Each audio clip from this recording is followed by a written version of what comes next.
Okay, here's the situation, which is quite scary and being very vulnerable here, so round of applause for me. But also like look of shame for me because I need to fold all of these clothes and clean some of this stuff up. Clean here. We need a different system going. Obviously I wear a lot of makeup and I use this stuff every day, but it's like, that's not the solution. No, same thing here, just all of it. So I think the first step, of course, is just to fold the clothes because it's kind of just the tedious part. But once I get these baskets out of the way, then from there we can just organize and go from there. So yeah. So I realized I never filmed an intro, which is kind of good because sometimes I yap, but welcome to the video. Today we're cleaning my room, so that's all there is to say. Okay, it's go time. So I have both of my laundry baskets here and I thought that we could start off with a little like fold and chat, you know? Because as I've been cleaning my room, or like I just started, but like as I'm thinking about cleaning my room, I am thinking a lot about the fact that like, yes, I'm cleaning it, but like I'm also leaving in 3 months. No, 2 months. No, thank you. And obviously I'm not using that as an excuse to be like, oh, it's okay if my room is messy, but I'm more thinking about like, I need to clean it to where it can just like stay like that, you know what I mean? Like I feel like while I'm gone, my room is just gonna look like an Enza museum. Like it's just so weird that this is all just like gonna be here and I'm just like not gonna be there. Speaking of, let's talk about orientation because I went, basically, okay, if you're new here, I'm going to the University of Texas at Austin starting in August. I'm gonna be a film major, which I'm really excited. But of course, just like the usual like college existential crisis things I think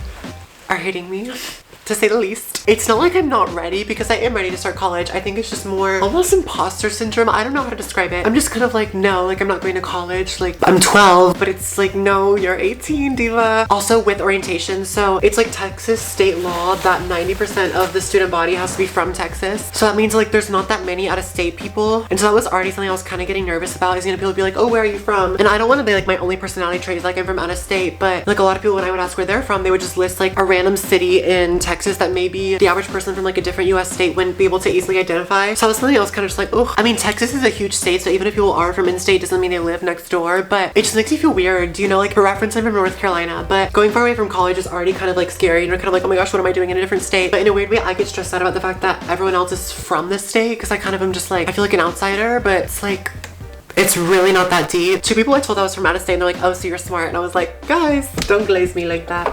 I'm just kidding. But yeah, I thought orientation was really good. I registered for classes and I'm taking 15 hours a semester, which they were saying, they're like, we recommend 12 for freshmen. Like you shouldn't do more than that. And I was kind of like, try me, bitch. And I'm just kidding. I honestly, okay, my AP credits are putting me in a great place in terms of credits, which is great because I took 10 in high school. So it's like, and I'm not saying that in like a braggy way. I mean it more in terms of like, those classes definitely took me out and I want it to be worth it, which is great because they accept most of the credits and I passed the exams, except AP Stat is coming out next month, actually in a few weeks. And like, I saw the score distributions. I saw how many people got a 1 or 2 and I said, I might be a part of that. We shall see. There's this one class called the Elements of Music that I really wanted to take and I'm on the waiting list for it. So I really hope I get off because I feel like I'd really enjoy this class. And the one that I have instead of that one right now on my schedule is Intro to Visual Arts, which I mean, I just love all the arts in general. I definitely can appreciate painting and drawing and just other forms of visual art, but I've never been that good at it. And I know like I've wanted to get better at it. So it's like maybe this is a chance, but also I feel like it's very much out of my comfort zone. So trying that in my first semester is like, I don't know, I just feel like the music class, like I love music and I feel like that would still be pushing me out of my comfort zone, but in like a different way than I think visual arts would. I don't know, like I don't know what I'm trying to get at here, but also, okay, I hope you guys are liking this because I fear I might become a folding clothes channel because I hate folding clothes, but for some reason I've just been yapping and talking to a camera while doing it and suddenly I've almost cleared this whole basket. So moving on to basket number 2. But yeah, I feel like there's just like big life changes on the horizon and it's scary, but I'm really excited for the YouTube videos. I love watching college vlogs, so I'm excited to make all of that. I definitely don't want to become like a strictly UT Austin YouTuber. Like I don't want to be known only for the college that I go to. Like I want to be just more like a college lifestyle YouTuber in general because I want to reach like a wider audience, you know? But also this is my freshman musical t-shirt. It's so weird seeing all of this. Like, I don't know, freshman year feels like it was just yesterday, but also I think back to this musical and I'm like, that feels like ages ago. I definitely want to keep doing theater in Austin. I just feel like I get depressed if I go too long without being in a show. Like I can't even lie. Yeah, if there's any sort of college content specifically that you want to see, of course I'm gonna do vlogs, the move-in and stuff, but if there's anything like specific you want to see, let me know. I feel like it's just gonna be so fun to like document my life in that way because like even my school vlogs, you know, sometimes it feels so casual to just be sitting there like getting ready for school in the morning, but it's like really fun to watch them back and it's like seeing different eras of my life. Except sometimes when I scroll down too far on my YouTube channel, I just get like sad because I'm like, ew,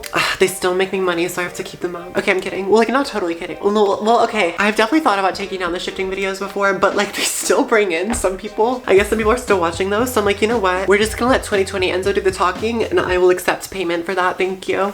But yeah, so at orientation, the first day was very social. I met some really nice people. The orientation was 3 days, which it did not need to be that long. Like by day 2, I met with my advisor about classes and stuff like that. And then after that, I kind of just walked around Austin by myself. I went to a little like co-op store and I got some merch, which I'm excited about. I can show you guys that. Hold on. So first I got a crew neck and I got the burnt orange color. I really like it. This isn't like a color I would normally wear, but I guess I need to add this into my color palette now. And then I got a black t-shirt. This is like really oversized, but I love an oversized t-shirt look. Like it's just kind of my brand at this point. But then I also went to the shop and this was in the clearance section. We were buying a birthday gift and it was buy one get one free. So we bought this one shirt for $15 as a gift. And this one I got for free and it's a Deftones shirt, which is actually like so perfect that I found this because I've been listening to Deftones a lot more recently. And of course they're just like a classic, like it's Deftones, you know what I mean? So that was great. Oh my gosh. This is my sophomore year shirt. Pursusical. Guys, theater was such a big part of high school and like I'm scared that like I'm not gonna be able to keep that going because like I enjoy theater as a hobby and I was kind of thinking about it and I was like, I feel like this is such like a fixed mindset, like I need to be more positive, as some might say, but I was kind of like, oh, is Ursula like my last like named character role? Which of course I've been in the ensemble for many shows and I've really enjoyed it. I love dancing and stuff like that too, so that's always a good time. But I was just kind of thinking like, is Ursula like the last principal role that I do? Because obviously like I'm not a theater major and I don't know, theater is just so competitive and especially nowadays, like I could talk so much about this, but I don't know, the state of musical theater sometimes pisses me off because it really has become so much about belting. And like for me, I definitely have like a strong voice, you know, like when it comes to musical theater, like I don't have a very like light, breathy, airy tone, you know, but it's like I still can't belt like that, or like people hype it up and it's just like a chest dominant style of singing. And I don't know, sometimes like I saw somebody perform Poor Unfortunate Souls at the Jimmy Awards and like I thought the actress was so talented, but like she took all these like opt-ups and stuff and was like riffing and stuff like that, and it made me think, I was kind of like, I don't know, like in my opinion, I just don't feel like Ursula would ever be caught riffing, you know, like that just feels a little bit out of character. I don't know, I just feel like now it's become as like kind of showing off vocal ability, but I don't know, like there's so much that goes into giving a good performance beyond just like objectively how good you can sing, you know what I mean? And also some of these opt-ups, I'm like, I can feel the vocal strain, guys, why are we doing this? Anyways, all of that to say, I want to stay involved in theater. I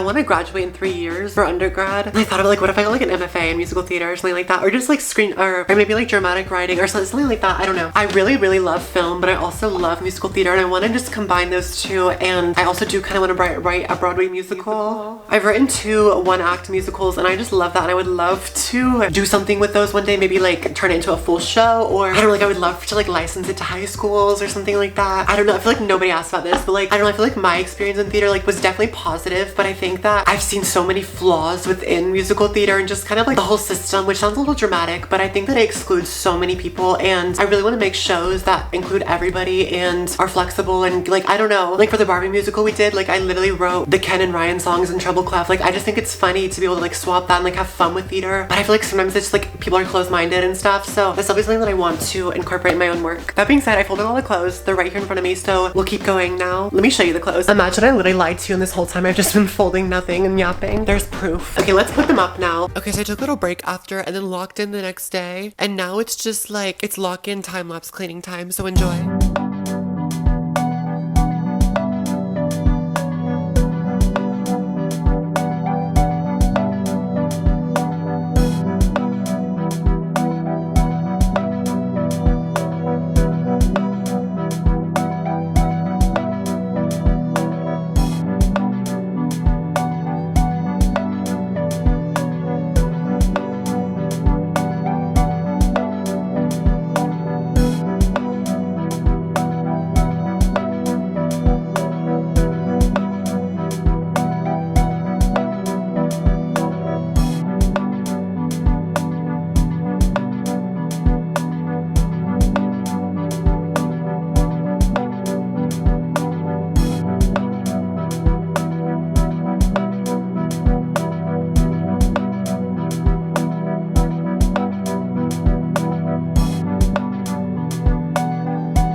Okay, ignore me going mute for that whole little time lapse, but we locked in, and honestly, I'm really happy. Even like the makeup desk, like I feel like this is way more functional, because before it was kind of all just laid out, but I feel like now it's organized, but it's still in a way where I can get to everything that I need to use every day. Even like the nail stuff down here I organized, which is great, and then over here, this was such a mess before, but yeah, except for the fact that I don't really have like a jewelry holder, so a lot of my jewelry is kind of just like throughout my room here. But yeah, bedside table is clean, bed is made, so I'm honestly so happy. It's like now the challenge is keeping it clean. So if I post a vlog soon and you see my room is looking a little bit be like don't do it. But yeah, thanks for watching. I hope you enjoyed this video. If you did, give it a thumbs up. If you didn't, also give it a thumbs up. I'm bad at outros, but thanks for watching. Subscribe, comment, like. I'll see you next Friday for another video. Bye.